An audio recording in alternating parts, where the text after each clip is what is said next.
ಸಂಸ್ಥೆ ಒಳಗಡೆ ದುಡಿತಕ್ಕಂಥವ್ರು ಗಂಡು ಮಕ್ಕಳು ತುಂಬ ದಿವಸ ಬಾಳಿಕೆ ಬರ್ತಾ ಇಲ್ಲ. 50 ವರ್ಷ 40 ವರ್ಷಕ್ಕೆಲ್ಲ ತೀರೋಗ್ತಾ ಇದ್ದಾರೆ. ಹಾರ್ಟ್ ಅಟ್ಯಾಕು, ಹೆಲ್ತ್ ಸರಿ ಇರಲ್ಲ. ಯಾಕಂದರೆ ನಮ್ಮ ಕೆಲಸನೇ ಹಂಗಿದೆ. ನೈಟ್ ಆಲ್ಟ್ ಹತ್ತಿರ 3 ದಿವಸ ಮನೆಗೆ ಬರಲ್ಲ. ಅವರು ಊಟದ ವ್ಯವಸ್ಥೆ ಸರಿಯಾಗಿರಲ್ಲ.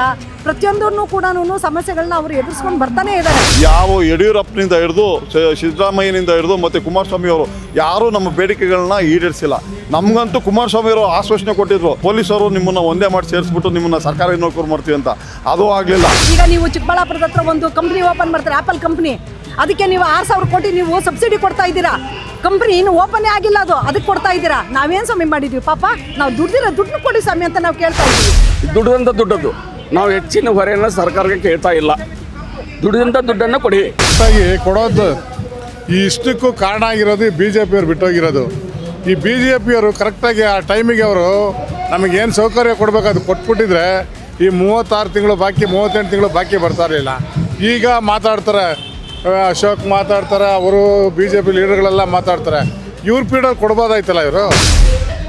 ಏನಿದೆ ಇವತ್ತು ನಮ್ಮದು ಏನು ಸರ್ಕಾರದ 4 ನಿಗಮದ ಒಂದು ಜಂಟಿ ಕ್ರಿಯಾ ಸಮಿತಿಯ ಹೋರಾಟ ಏನಿದೆ ಅಂದರೆ, ಸರ್ಕಾರ ಇವತ್ತು ಒಂದು ಹೆಜ್ಜೆ ಮುಂದೆ ಬಂದಿದೆ.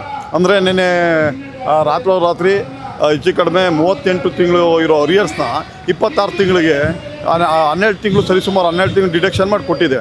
ಮತ್ತು 2024 ಹೊಸ ವೇತನ ಪರಿಷ್ಕರಣೆನ 3/25 ಇದು ಮಾಡಿದೆ. ಅದರಲ್ಲಿ 15 ತಿಂಗಳು ಹೋಗುತ್ತೆ. ದಯವಿಟ್ಟು ಈ ಒಂದು ಮಲತಾಯಿ ಜೋಡೆನ ಅನುಸರಿಸಿ ಸರ್ಕಾರ ಮಾಡಬಾರ್ದು ಅಂತ ಮನವಿ ಮಾಡ್ಕೊತೀವಿ. ಯಾಕಂದರೆ ಎಲ್ಲ ಬೇರೆ ಸರ್ಕಾರಿ ನೌಕರರಿಗೂ ನಮಗೂ ನಾವು ದುಡಿಯೋ ಮಕ್ಕಳು. ಅದರಿಂದ ನಮ್ಗೆ ಯಾವುದೇ ಕಾರಣಕ್ಕೂ ಸರಿಸುಮಾರು 15 ತಿಂಗಳು ಅದು ನಮಗೆ ಹೋದರೆ ಸುಮಾರು ಒಬ್ಬೊಬ್ಬರಿಗೆ 1 ಲಕ್ಷ ರೂಪಾಯಿ ದುಡ್ಡು ಹೋಗುತ್ತೆ. ಆದ್ದರಿಂದ ಬೇರೆಯವ್ರಿಗೆಲ್ಲ ಏನು ನೀವು ಸರ್ಕಾರಿ ನೌಕರರು ಇವತ್ತು ಬೆಳಿಗ್ಗೆ ಹೇಳ್ಬಿಟ್ರೆ ಸಂಜೆ ಹೊತ್ತಿಗೆ ಅವ್ರಿಗೆ ಕ್ಲಿಯರ್ ಮಾಡಿಕೊಡ್ತೀರಾ. ಆದರೆ ನಾವು ದುಡಿಯೋ ಮಕ್ಕಳು, ನಾವು ಸಾರ್ವಜನಿಕ ಸೇವೆಯಲ್ಲಿರೋರಿಗೆ ನೀವು ಯಾವಾಗಲೂ ಎಲ್ಲ ಸರ್ಕಾರನೂ JCB, ಜನತಾದಳ ಇರ್ಬೋದು, ಕಾಂಗ್ರೆಸ್ ಇರ್ಬೋದು, ಮತ್ತು BJP ಇರ್ಬೋದು, ಯಾವ ಯಡಿಯೂರಪ್ಪನಿಂದ ಹಿಡಿದು ಸಿದ್ದರಾಮಯ್ಯನಿಂದ ಹಿಡಿದು ಮತ್ತು ಕುಮಾರಸ್ವಾಮಿ ಅವರು ಯಾರೂ ನಮ್ಮ ಬೇಡಿಕೆಗಳನ್ನ ಈಡೇರಿಸಿಲ್ಲ. ನಮಗಂತೂ ಕುಮಾರಸ್ವಾಮಿ ಅವರು ಆಶ್ವಾಸನೆ ಕೊಟ್ಟಿದ್ರು, ನಿಮ್ಮನ್ನು ಪೊಲೀಸರು ನಿಮ್ಮನ್ನು ಒಂದೇ ಮಾಡಿ ಸೇರಿಸ್ಬಿಟ್ಟು ನಿಮ್ಮನ್ನು ಸರ್ಕಾರಿ ನೌಕರು ಮಾಡ್ತೀವಿ ಅಂತ. ಅದು ಆಗಲಿಲ್ಲ. ಮತ್ತು ಇದೇ ಸರ್ಕಾರ ಸರಿಸಮಾನ ವೇತನ ಮಾಡ್ತೀವಿ ಅಂತ ಹೇಳ್ಬಿಟ್ಟು ಪ್ರಣಾಳಿಕೆಯಲ್ಲಿ ಕೊಟ್ಟಿದೆ, ಅದನ್ನು ಜಾರಿ ಮಾಡಲಿಲ್ಲ.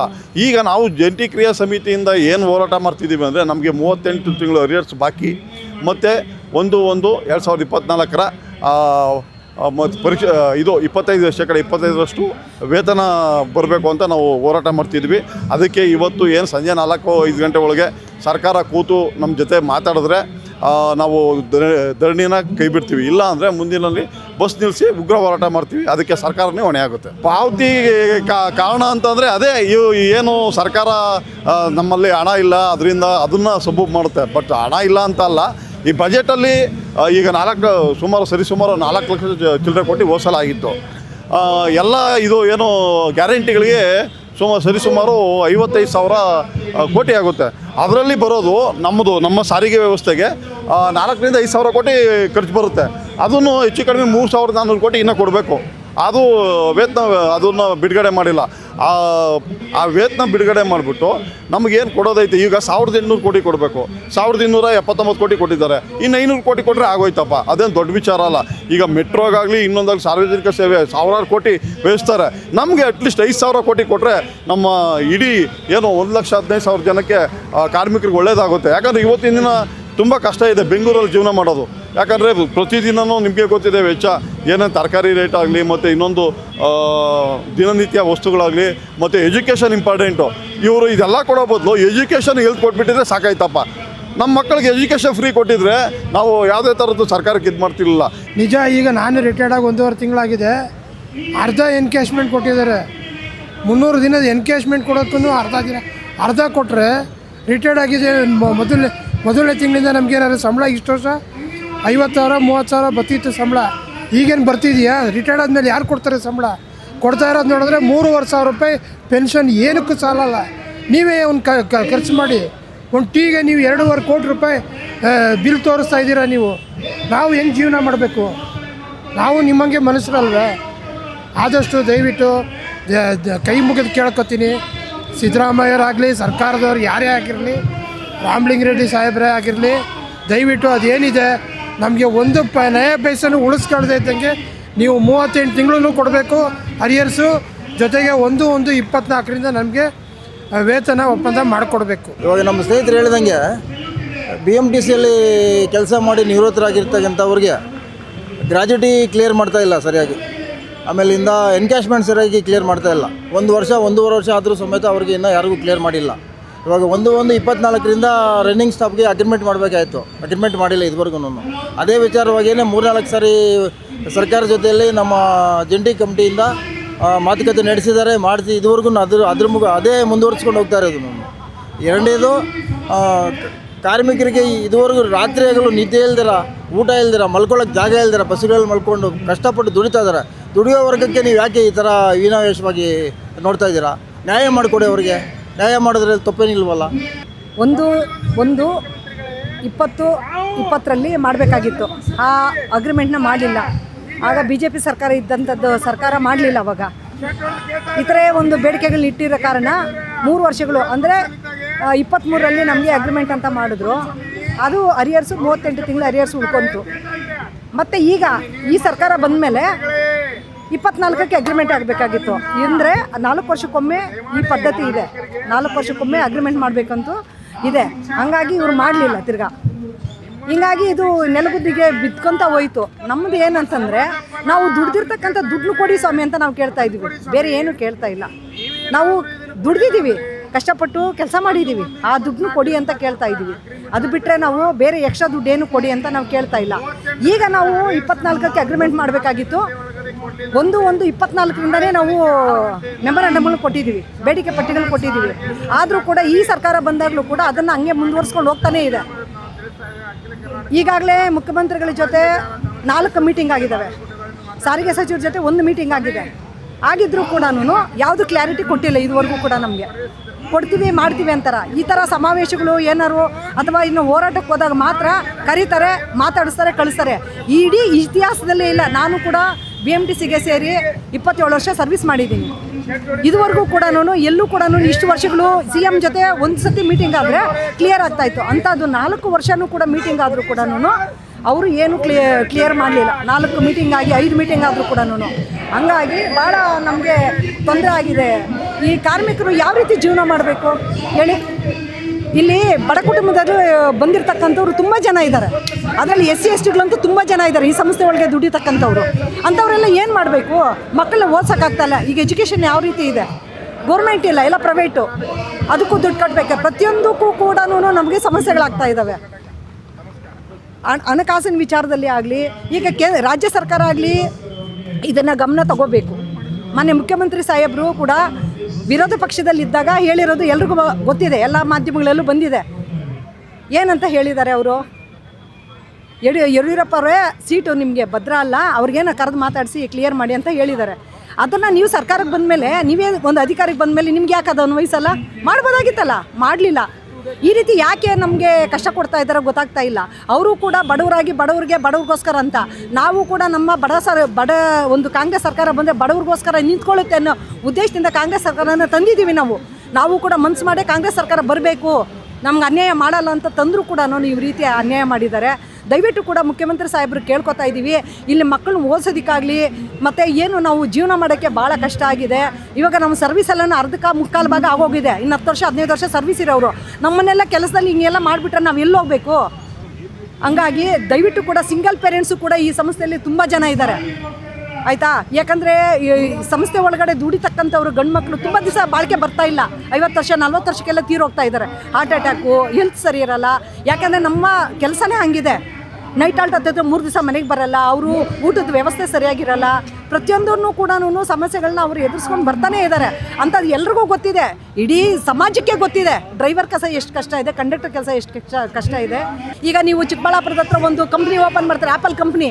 ಅದಕ್ಕೆ ನೀವು 6,000 ಕೋಟಿ ನೀವು ಸಬ್ಸಿಡಿ ಕೊಡ್ತಾ ಇದ್ದೀರಾ. ಕಂಪ್ನಿ ಇನ್ನು ಓಪನ್ನೇ ಆಗಿಲ್ಲ, ಅದಕ್ಕೆ ಕೊಡ್ತಾ ಇದ್ದೀರಾ. ನಾವೇನು ಸ್ವಾಮಿ ಮಾಡಿದ್ದೀವಿ? ಪಾಪ ನಾವು ದುಡ್ಡು ಕೊಡಿ ಸ್ವಾಮಿ ಅಂತ ನಾವು ಕೇಳ್ತಾ ಇದ್ದೀವಿ.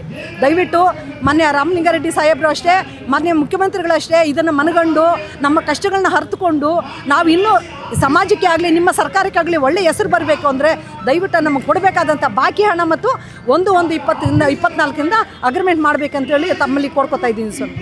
ನಮ್ಮ ರಾಜ್ಯದ ಮೂಲೆ ಮೂಲೆಯಿಂದ ಪ್ರತಿಯೊಬ್ಬ ಚಾಲಕ, ನಿರ್ವಾಹಕರು, ತಾಂತ್ರಿಕ ಸಿಬ್ಬಂದಿಯವರು ಎಲ್ಲರೂ ಬಂದಿದ್ದೀವಿ.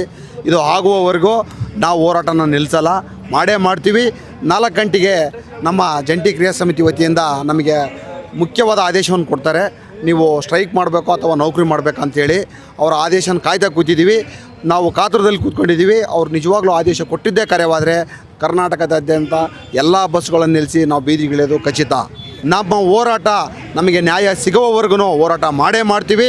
ಇದರ ಪರ ಏನಾದರೂ ಸರಿಯೇ, ನಾವು ಇದನ್ನು ಪಡಿತೀವಿ ಅನ್ನೋ ಒಂದು ಮಾತನ್ನು ಹೇಳ್ತಾ ನನ್ನ 4 ಮಾತುಗಳನ್ನು ಮುಗಿಸ್ತಾರೆ. ನಿಮ್ಮ ಶಕ್ತಿ ಯೋಜನೆಯನ್ನು ನಾವೇ 5 ಶಕ್ತಿ ಯೋಜನೆ, ನಿಮ್ಮ ಯೋಜನೆ ಒಳಗಡೆ ಫಸ್ಟ್ನೇದೇ ಶಕ್ತಿ ಯೋಜನೆನ ನಾವು ಯಾವುದೇ ಇನ್ವೆಸ್ಟ್ಮೆಂಟ್ ಇಲ್ದಲೇ ಸಂಸ್ಥೆಯಿಂದ ಆ ಶಕ್ತಿ ಯೋಜನೆಯನ್ನು ಸಂಪೂರ್ಣಗೊಳಿಸಿ ನಿಮ್ಮಲ್ಲಿ ಯಶಸ್ವಿಗೊಳಿಸಿದ್ದೀವಿ.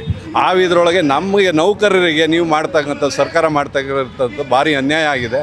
ಅದರಿಂದ ನಮಗೆ 38 ತಿಂಗಳು ಅರಿಯರ್ಸ್ ಕೊಡಿ, 1/1/24ರಿಂದ ಅಗ್ರಿಮೆಂಟ್ ಮಾಡಿ ಅಂತ ಹೇಳಿ ಎಲ್ಲ ನಮ್ಮ ಜಂಟಿ ಕ್ರಿಯಾ ಸಮಿತಿಯಿಂದ ಕೇಳ್ಕೊತಾ ಇದ್ದೀವಿ. ದುಡ್ಡಿದಂಥ ದುಡ್ಡದ್ದು ನಾವು ಹೆಚ್ಚಿನ ಹೊರೆಯನ್ನು ಸರ್ಕಾರಕ್ಕೆ ಕೇಳ್ತಾ ಇಲ್ಲ. ದುಡ್ಡಿದಂಥ ದುಡ್ಡನ್ನು ಕೊಡಿ, ನಾವು ಬಂದ್ ಮಾಡ್ತೀವಿ ಸರ್. ನಾಳೆಗೆ ಬಂದ್ ಮಾಡ್ಲಿಕ್ಕೆ ತಯಾರಿದ್ದೀವಿ. ವೇತನ ಸರ್ ಅವರು 25 ತಿಂಗಳು ಕೊಡ್ತೀನಿ ಅಂತ ಹೇಳಿದ್ದಾರೆ.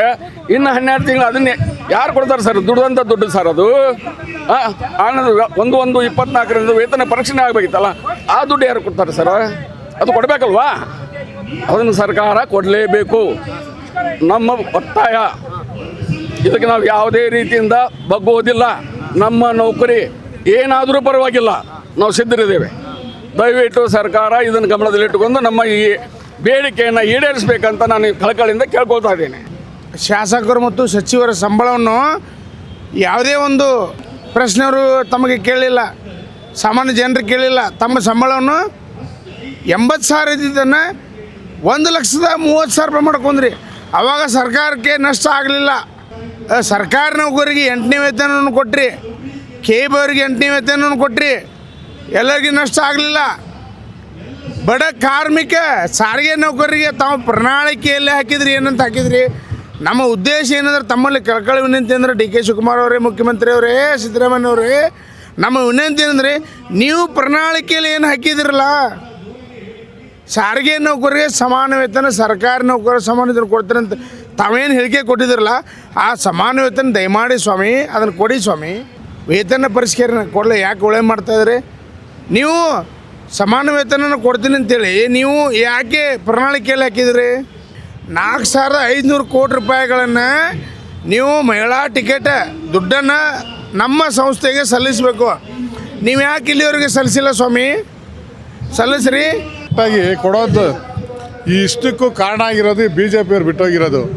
ಈ BJP ಅವರು ಕರೆಕ್ಟಾಗಿ ಆ ಟೈಮಿಗೆ ಅವರು ನಮಗೇನು ಸೌಕರ್ಯ ಕೊಡಬೇಕು ಅದು ಕೊಟ್ಬಿಟ್ಟಿದ್ರೆ ಈ 36 ತಿಂಗಳು ಬಾಕಿ, 38 ತಿಂಗಳು ಬಾಕಿ ಬರ್ತಾ ಇರಲಿಲ್ಲ. ಈಗ ಮಾತಾಡ್ತಾರೆ, ಅಶೋಕ್ ಮಾತಾಡ್ತಾರೆ, ಅವರು BJP ಲೀಡರ್ಗಳೆಲ್ಲ ಮಾತಾಡ್ತಾರೆ. ಇವ್ರ ಪೀರಿಯಡ್ ಕೊಡ್ಬೋದಾಯ್ತಲ್ಲ, ಇವರು ಕೊಡೋದು ಬಿಟ್ಬಿಟ್ಟು ಈಗ ಆ ಕಾಂಗ್ರೆಸ್ಸು BJP ಅಂತ ಇವ್ರವರೇ ಕಿತ್ತಾಡ್ತಾರೆ.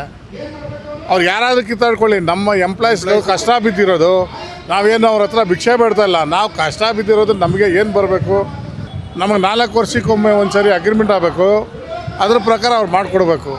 ಅದು ಬಿಟ್ಟು ಸುಮ್ಮನೆ ಇವೆಲ್ಲ ಮಾಡಿಕೊಂಡು ಜನಗಳಿಗೆ ಗೂಬೆ ಕುಡಿಸ್ಕೊಂಡು ಈ BJP ಇವರು ಒಂದು ಕಡೆ ಹೇಳ್ತಾರೆ, ಕಾಂಗ್ರೆಸ್ ಅವರು ಅಂತ ಹೇಳ್ಕೊಳ್ತಾರೆ.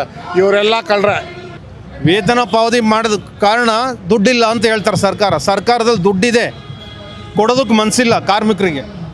ನ್ಯಾಯಯುತವಾಗಿ ನಮ್ಮ ಕಾರ್ಮಿಕರಿಗೆ ಕೊಡಬೇಕಾದಂತಹ ಹಣನ ಅವರು ದುಡ್ಡಿಲ್ಲ, ಕೊಡೋಕ್ಕಾಗೋದಿಲ್ಲ ಅಂತ ಹೇಳ್ತಾ ಇದ್ದಾರೆ. ಆದರೆ ನಾವು ಒಪ್ಪಕ್ಕೆ ತಯಾರಿಲ್ಲ.